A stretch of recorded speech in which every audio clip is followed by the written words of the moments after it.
Hello and welcome to the third tutorial that looks at the spreadsheet section of the GCSE ICT Unit 2 controlled test. Now what I'll be doing is going through in the next series of tutorials showing you how I created my spreadsheet using a number of skills that appear on the mark scheme. So in the next few tutorials we'll be looking mainly at alignment formatting, which allows you to change the layout of certain cells.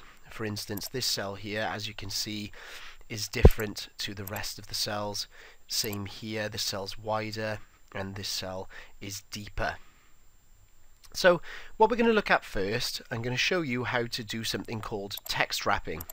Now text wrapping here, as you can see, is one of the marks available in the advanced section. So we're going to go to our spreadsheet. I'm just going to close that down.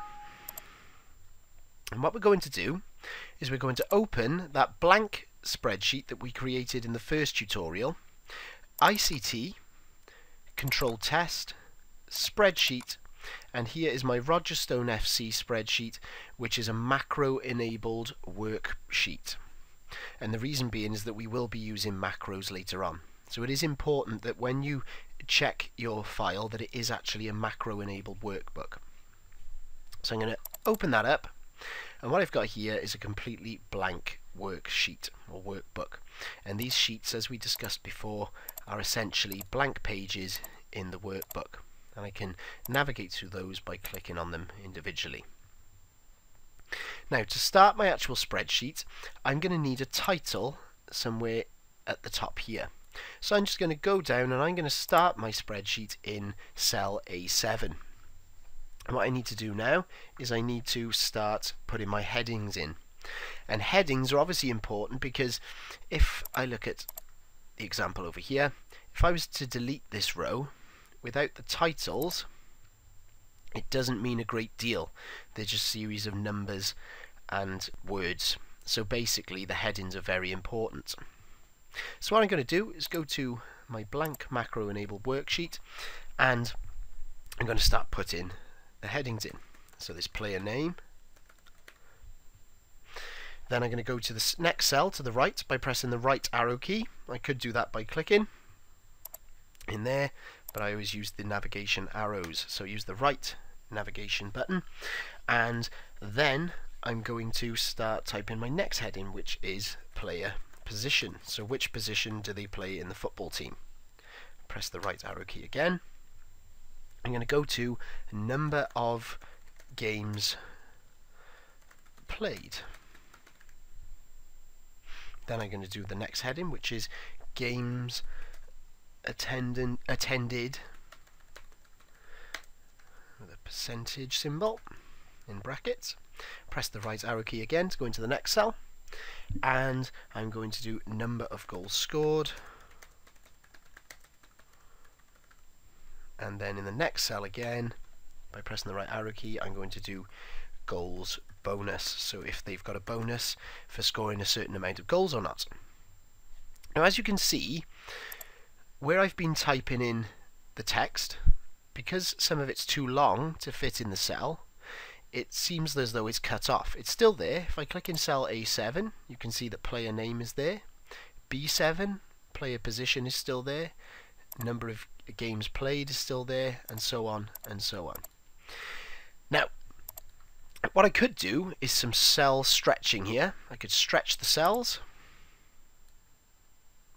by where you see, if I go in between the column letters there, the column boundaries, it changes from a thick white cross to a thinner black cross there, and that means that if I click and hold and drag it out, I can make it as long as I want.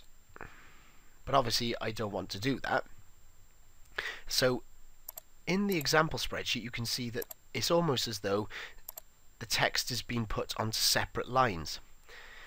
But if I go into the blank sheet and I double click inside the cell to edit the text, if I was to press enter, you'll see that it actually takes me to the cell below. So I can't do that in the way that you normally would in a Microsoft Office program. So I'm going to do something called text wrapping. Now, if I well, let's say I just click on A7 there, and I right click, and I format the cell. So I'm going to format it or change it. I've got a number of tabs here where I can change the fill color, put some borders around it, or change the font. But what I'm going to do is I'm going to go onto the alignment tab. And the thing that's concerning me at the moment is the text wrapping. So I'll click on that to select it, and if I press OK, you'll see that it's wrapped the cell to fit the text.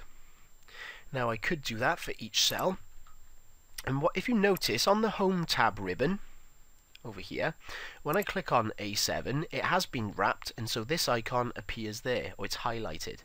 If I click onto the cell, it's not. So there's a shortcut there. If I click on that, it'll wrap the text, and so on and so forth. Now if I just go back, I could actually do it a lot quicker by highlighting all of the cells and wrapping the text that way.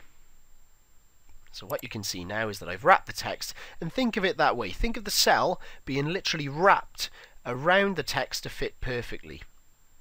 Now because these are all in the same row, you'll notice that what happens is it wraps it to fit the cell with the largest text in that row.